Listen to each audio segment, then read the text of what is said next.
Hi friends, welcome to my channel Supply Chain Knowledge. Today's topic is MRP strategies with your instructor Archit. So let's dive in course. MRP strategy बहुत ही ज़्यादा important है अगर आपको कोई भी planning करनी है रिलेटेड टू इन्वेंट्री अपनी कंपनी में। MRP स्ट्रैटेजीज चेंज होती रहती हैं एज पर कंपनी सिनेरियो। तो अलग अलग स्ट्रैटेजीज हम डिस्कस करेंगे और उसके बाद कुछ हाइब्रिड ऑफ स्ट्रैटेजीज भी डिस्कस करेंगे जिनको हम आपस में मिक्स करके अपनी कंपनी के सिनेरियो के हिसाब से यूज़ कर सकते हैं। तो चलिए लेट्स डाइव इन कोर्स। इसमें मेरा ऑब्जेक्टिव यही है कि आपको MRP स्ट्रैटेजी समझ में आ जाए और कौन सी स्ट्रैटेजी कहाँ पर अप्लाई करनी है ये बहुत ज़रूरी है। तो कोर्स का गोल यहाँ पर ये रहेगा कि जो भी हम लोग की स्ट्रैटेजीज हैं उनको हम स्टॉक स्ट्रैटेजी के हिसाब से कैसे अप्लाई करें, और जितनी भी स्ट्रैटेजीज मैं आपको बताऊंगा ये प्री डिफाइंड होती हैं सैप्स में। तो आपको ऑलरेडी ये डिफरेंट नेम के हिसाब से सैप में मिल जाएंगी। उसका मैं कुछ क्रक्स आपको आगे इस कोर्स में दूंगा जो आपके लिए बहुत हेल्पफुल होगा।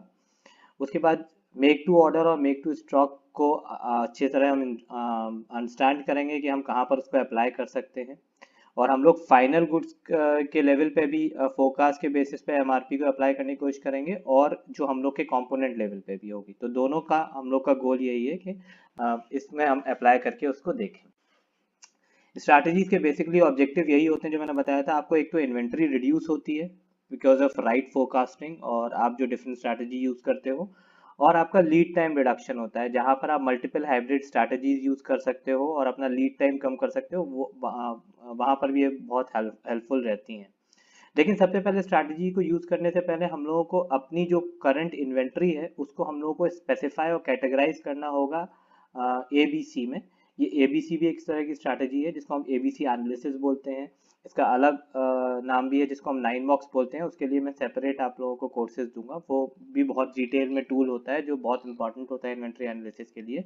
बेसिकली अभी क्लास बता देता हूँ। ए मान लीजिए बहुत ही हाई वैल्यू पार्ट्स हो गए, बी उससे जो रेगुलर पार्ट्स हो गए, और सी जो लो कॉस्ट पार्ट्स हो गए। इसमें अलग अलग डेफिनेशंस होती हैं, कहीं पर वैल्यू बेस्ड होती है, कहीं पर अकरेंस बेस्ड होती है। अकरेंस बेस्ड मेरे मत में कि आपने पूरे साल भर में कितना वो पार्ट भेजा, तो उसके बेसिस पे भी ABC डिसाइड होती है डिफरेंट कंपनी पॉलिसीज के हिसाब से इन्वेंट्री स्टोरिंग। तो पहले हम लोग को क्लासिफाई करना बहुत ज़रूरी है। उसके बाद हम लोग को जो लीड टाइम्स हैं वो स्पेसिफाई करना बहुत ज़रूरी है। Either we are procuring it from local supplier और we are procuring from abroad और फ्रॉम सम फॉरेन कंट्री। तो वो भी आपको लीड टाइम प्रॉपरली मालूम होने चाहिए, आपके मोड्स क्या हैं, क्या लीड टाइम है।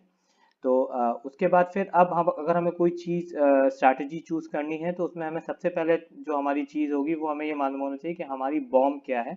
बॉम के अंदर हमारे फिनिश गुड्स क्या हैं, हमारे कंपोनेंट लेवल पे उन फिनिश गुड का ब्रेकअप क्या है। अगर हम लोग और उसके बाद उसकी सब असेंबलीज अगर हम कुछ प्रोक्योर कर रहे हैं बाहर से तो वो क्या है। तो हमें कंप्लीट बॉम की स्टडी करनी पड़ेगी। बॉम क्या है वो हमें मालूम होना चाहिए। उसके बाद हम लोगों को प्रोडक्शन में क्या प्रोड्यूस करना है उसके लिए हमें ये डिसीजन बताती है कि हमें मेक टू स्टॉक करना पड़ेगा या make to order. Make to stock का बेसिकली मतलब ये हो गया कि हम कुछ मटेरियल पहले से बिल्टअप करके रखेंगे एज अ बफर। अगर हमारा कस्टमर का ऑर्डर आता है तो वो सफ़र ना हो, हम तुरंत उस बफर में से दे दें। और मेक टू ऑर्डर होता है जब हमें सेल्स ऑर्डर आ जाता है तो सेल्स ऑर्डर के बेसिस पे हम लोग उसको प्रोड्यूस करते हैं और दे देते हैं। और थर्ड होगा कि हमारा प्रोक्योरमेंट कैसा रहेगा इन टर्म्स ऑफ कंपोनेंट। अगर हम उन कंपोनेंट्स को जब हमारे पास सेल्स ऑर्डर आ जाए तब हम उसको उसका इंडेंट रेज करें उसको प्रोक्योर करने के लिए, पहले से हम मेक टू स्टॉक करके कुछ कंपोनेंट्स रखें जिसको हम तुरंत कन्वर्ट कर पाएं। तो ये डिफरेंट डिफरेंट स्ट्रैटेजीज अप्लाई होंगी, उनको हम डिस्कस करते हैं आगे। सबसे पहले स्ट्रैटेजीज को इम्प्लीमेंट करने से पहले मैं बता दूं कि सैप जो है वो सेल्फ सफिशिएंट टूल है। इसमें ऑलरेडी जो हमारी स्ट्रैटेजी है वो प्री डिफाइंड है। उनको अलग अलग स्ट्रैटेजीज के हिसाब से हमने डिफाइन कर रखा है। तो देखिए मास्टर डेटा सेटअप है, इसमें आप सेटअप कर सकते हैं जो आपको स्ट्रैटेजी चाहिए। तो 40 स्ट्रैटेजी होती है, 50, 51, ये अलग अलग तरह की स्ट्रैटेजी है जो इम्प्लीमेंट कर सकते हैं। ये स्ट्रैटेजी ड्रिवन होती हैं, कोई फाइनल फिनिश गुड के बेसिस पे, कुछ होती है कंपोनेंट के बेसिस पे, कुछ होती है मेक टू स्टॉक के बेसिस पे, और कुछ होती है मेक टू ऑर्डर के बेसिस में। इनका ये आपस में ब्लेंड होता है तो उसके हिसाब से आपको स्ट्रैटेजी डिफाइन करनी पड़ती है। चलिए आगे कोर्स में चलते हैं। तो मास्टर डेटा सेटअप करने के बाद हम लोग को एक इसमें कंजप्शन लॉजिक भी लगाना पड़ता है। सैप में कंजप्शन लॉजिक बहुत इंपॉर्टेंट होता है। मान लीजिए कंजप्शन लॉजिक दो तरह से काम करता है, फॉरवर्ड डेज में और बैकवर्ड डेज में। बैकवर्ड डेज में मान लीजिए आपने कोई पहले से इंडेंट कर रखा है जो आपने बैकवर्ड सेट रखा है सेट कर रखा है कि 30 डेज पहले आपने ऑर्डर डाल रखा है और आपने फॉरवर्ड सेट कर रखा है 30 डेज। जैसे आप यहाँ इस एग्जांपल में देख सकते हैं कि बिफोर सेल्स ऑर्डर मैंने एक इंडेंट रेज किया है जिसकी रिक्वेस्ट मैंने 5th ऑफ जनवरी 2018 में दी थी, और फिर एक मैंने इन्वेंट्री रिक्वेस्ट की है जिसकी मैंने 5th मई 2018 में दी है। तो ये बैकवर्ड और फॉरवर्ड में मैंने दो इंडेंट रेज किए हैं। मान लीजिए मेरा ऑर्डर मिड अप्रैल में आ जाता है, अगर मैं बैकवर्ड कंजप्शन के हिसाब से चल रहा हूँ, तो अगर वो 80 क्वांटिटी का आता है तो वो पहले कंज्यूम करेगा जो मेरा प्रीवियस जो जनवरी का जो मैंने इंडेंट रेज किया है उसमें से इन्वेंट्री वो कंज्यूम कर लेगा। फॉरवर्ड कंजप्शन के बेसिस में वो मेरा मई के बेसिस में वो 80 प्रिक्योर कर लेगा और बाद में जो बैलेंस रह जाएगा वो प्रिक्योर करेगा 20 का अगर रिक्वायरमेंट है। और मान लीजिए बैकवर्ड और फॉरवर्ड कंजप्शन बोथ में मैंने कुछ डेज लगा रखे हैं, मान लीजिए 30 और 60, तो हमेशा वो पहले बैकवर्ड जाएगा उसके बाद फॉरवर्ड आएगा और वो ऐसे इन्वेंट्री जो मैंने इंडेंट कर रखी है उसको कंज्यूम करेगा। इसमें एक बहुत इंपॉर्टेंट चीज है कि अगर कोई if a strategy group contains more than one planning strategy then the system possesses the main strategy type but allows you to override the requirement type in the demand planning tool। Demand planning tool हम लोग सबसे पहले कोई भी strategy को apply करते हैं तो डिमांड प्लानिंग टूल में ही जाते हैं, जहां पर हम लोग पूरा डिमांड प्लान डालते हैं, उसके बेसिस पे ही हमारी इंडेंडिंग और रिक्विजिशंस डलती हैं, ऑर्डर आता है, सब उसी के बेसिस पे होता है। तो इसमें बताया कि अगर हम कोई ओवरराइड स्ट्रैटेजी कर रहे हैं तो जो हमारी पहली और जो मेन स्ट्रैटेजी है वो खुद ही ये सैप चूज कर लेता है और बेस्ट पॉसिबल रिजल्ट्स आपके साथ देता है। चलिए मेक टू स्टॉक अगर हम स्ट्रैटेजी डिस्कस करें तो इसमें बेसिकली तीन तरह की स्ट्रैटेजी होती है। एक स्ट्रैटेजी 40, एक होती है स्ट्रैटेजी 10 और एक होती है स्ट्रैटेजी 11। जो स्ट्रैटेजी 40 होती है वो फाइनल असेंबली बेस्ड होती है, मतलब इसमें हम लोग जो भी डिमांड प्लानिंग करते हैं वो फाइनल गुड को दिमाग में रख के करते हैं कि हमारा सेल्स ऑर्डर इसकी बेस पे हम ऑर्डरिंग करते हैं और फिनिश गुड के बेसिस में करते हैं। जो स्ट्रैटेजी 10 होती है इसमें नेट रिक्वायरमेंट प्लानिंग के हिसाब से चलती है, इसमें सेल्स ऑर्डर इतना प्ले नहीं करता है, इसमें डिमांड फोरकास्ट अगर हम सेट कर लेते हैं कि भाई हम इसी हिसाब से प्रोडक्शन करेंगे तो वो उसी हिसाब से प्रोडक्शन चलता है। इसमें अगर कोई सेल्स ऑर्डर बीच में आ जाता है तो उसकी पीक ये कैप्चर नहीं करता है, क्योंकि ये पहले अपने डिमांड प्लान में ये कैप्चर कर लेता है। और एक ग्रॉस रिक्वायरमेंट होता है जो स्ट्रैटेजी 11 होती है, इसमें सेल्स ऑर्डर या हमारे पास करंट स्टॉक है इससे कोई मतलब नहीं होता है, हमें मिनिमम ऑर्डर प्रोड्यूस करना ही होता है। इनको हमको डिटेल्स में पढ़ेंगे थोड़ा आगे जिससे आप फर्दर क्लियर हो जाएगा। ये कुछ लिस्ट ऑफ ट्रांजैक्शंस मैंने सैप के डाले हैं, ये हमेशा स्टैंडर्ड रहते हैं कि हमें अगर कोई स्ट्रैटेजी डिफाइन करनी है तो हमें प्लान उसको करना पड़ेगा, जिसके लिए MD61, MM02 चेंज और माइगो जो अलग अलग कमांड्स हैं वो यूज होती हैं, स्टैंडर्ड कमांड्स हैं, हमेशा सैप में यूज होती हैं अगर आपको इस प्रोसेस को ड्राइव करना है। चलिए मेक टू स्टॉक में मैंने बता दी, जैसे हमने पहले इन्वेंट्री की रिक्विजिशन डाली है, उसके बाद हम उस रिक्विजिशन के हिसाब से प्रोडक्शन करते हैं, फिर वेयर हाउस स्टॉक उसमें कंज्यूम करते हैं और सेल्स ऑर्डर को हम मीट करते हैं, और जैसे ही सेल्स ऑर्डर मीट हो जाता है कंजप्शन ऑफ फिर से हमारा इन्वेंट्री रिक्विजिशन पे चली जाती है। चलिए अब पहले हम ये स्ट्रैटेजी टाइप जो मैंने बताया था स्ट्रैटेजी 40, इसको थोड़ा ज़्यादा समझ लेते हैं, फाइनल असेंबली पे बेस्ड होती है। इसका एग्जाम्पल ऑटोमोबाइल ले लीजिए आप। अगर हमारी ऑटोमोबाइल है तो ऑटोमोबाइल में हम लोग क्या करते हैं कि सबसे पहले हम लोग जो डिमांड प्लानिंग करते हैं वो करते हैं फाइनल गुड्स के बेसिस पे, और उस फाइनल गुड्स के बेसिस पे ही हम आगे की सारी प्लानिंग करते हैं कि भाई ये हमारी इतनी फोरकास्ट हो रही है फाइनल गुड की, और अगर हमारा सेल्स ऑर्डर आया तो हमारा इतना आएगा और उसके हिसाब से हम प्लान इसको प्रोडक्शन प्लान में कर लेंगे। तो ये बेसिकली ऑटोमोबाइल में बहुत ज़्यादा यूज़ होती है। अगर हमें ऑटोमोबाइल में यूज़ करना है तो हम स्ट्रैटेजी का यूज़ कर सकते हैं, क्योंकि इसमें बेसिकली एग्जाम्पल आप मान लीजिए यू टिपिकली मतलब फाइनल प्रोडक्ट्स का हम लोगों को मालूम पड़ जाता है ऑटोमोबाइल में कि कितना हमारा डिमांड प्लान आ रहा है, ठीक है। उसके हिसाब से इंपॉर्टेंट ये कि जितना हमने फोरकास्ट किया है अगर उतना ही ऑर्डर आता है या उससे कम आता है तो हम मीट कर जाते हैं, लेकिन मान लीजिए आपका ऑर्डर आ जाता है जो आपकी फोरकास्ट से भी ज़्यादा है और करंट स्टॉक से भी ज़्यादा है तो आपको बाहर से प्रोक्योरमेंट करना पड़ेगा। कंपोनेंट्स इसमें पहले से हम लोग ड्रिवन होते हैं, पहले से सेल्स ऑर्डर आने से पहले ही इसका ऑर्डरिंग हो जाती है, लेकिन अगर फोरकास्ट से ज़्यादा जाता है तो ये स्ट्रैटेजी में प्रॉब्लम आती है, हमें बाद में प्रोक्योर करना पड़ता है। स्ट्रैटेजी 10 जो होती है वो बेसिकली सोप या कैडबरी कंपनी में मान लीजिए इसमें मोर और लेस एक ही तरह के प्रोडक्ट होते हैं और जिसमें हम डिमांड बड़ी आसानी से कैप्चर कर सकते हैं। इसमें इंपॉर्टेंट ये है कि इसमें सेल्स ऑर्डर के हिसाब से हम लोग प्लानिंग नहीं करते हैं, इसमें सेल्स ऑर्डर का कोई इन्वॉल्वमेंट नहीं होता है। हमें मालूम है कि हमारी यहाँ डिमांड है कैडबरी की इतनी तो हम उतनी ही प्रोड्यूस कर लेंगे और उसी के हिसाब से अपना प्रोडक्शन प्लान सेट कर लेंगे। इसमें अगर कोई सेल्स ऑर्डर आता है तो उसके पीक का इफेक्ट पड़ता नहीं है इसमें, क्योंकि ये सेल्स ऑर्डर कंसीडर करता ही नहीं है।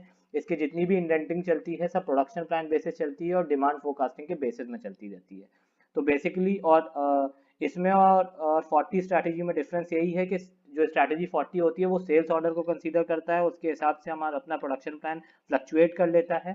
स्ट्रैटेजी 10 में हमारा सेल्स ऑर्डर का कोई मतलब नहीं है, फ्रीज प्रोडक्शन प्लान होता है, करंट स्टॉक से यूटिलाइजेशन होता है।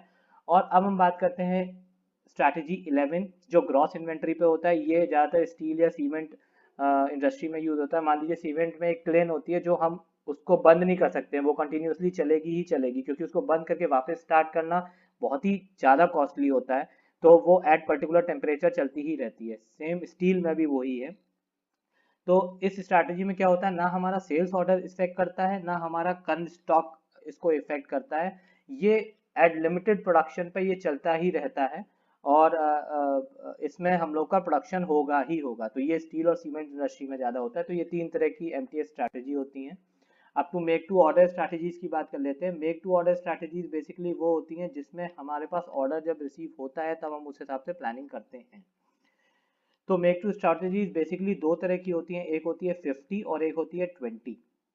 इसमें भी सेम सेट ऑफ कमांड्स होती हैं जो उसमें रहती हैं, स्टैंडर्ड कमांड्स होती हैं सैप में जिसमें यूज़ कर लेते हैं।